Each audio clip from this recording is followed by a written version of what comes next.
আসসালামু আলাইকুম ভিউয়ার, আজ আমি একটি গরম মশলা রেসিপি দিচ্ছি। যে মশলাটি দিয়ে যে কোনো ধরনের মাংস রান্না করতে অনেক স্বাদ হয় এবং মাংস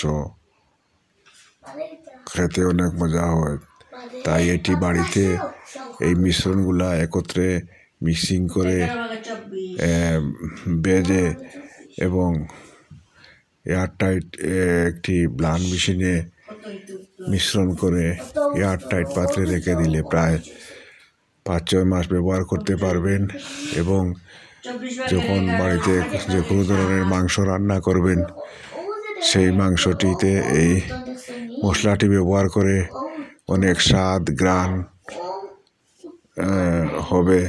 তাই এই রেসিপিটি আপনারা যেভাবে লেখা হচ্ছে বোর্ডের উপর, এইভাবে এই পরিমাণ মশলা দিয়ে এই মশলাগুলো একত্র করে বেজে নিয়ে সুন্দর করে একটি পাত্রের মধ্যে বেজে নিয়ে মিশ্রণগুলোকে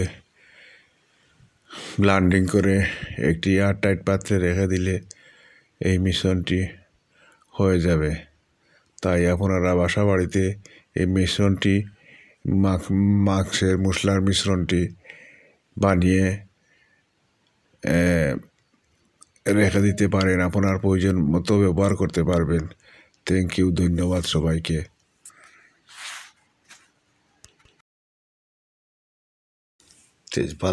তেজপাতাগুলো কাঁচি দিয়ে কচি কচি করে কেটে দিচ্ছি।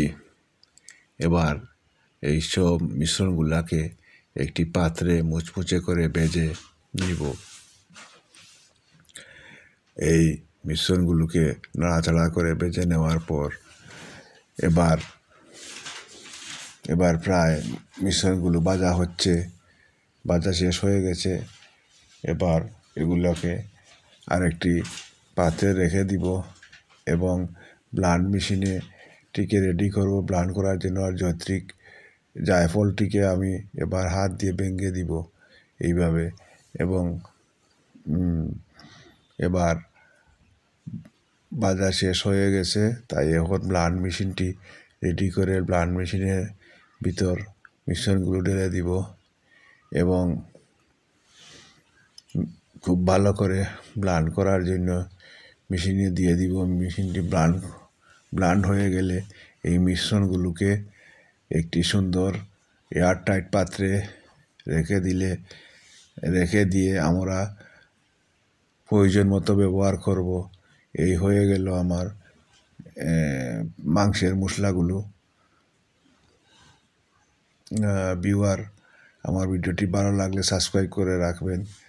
এবার এটি একটি এয়ারটাইট পাত্রে রেখে দিচ্ছি। এটি যে কোনো সময় যে কোনো মাংস দিয়ে মধ্যে দিলে অনেক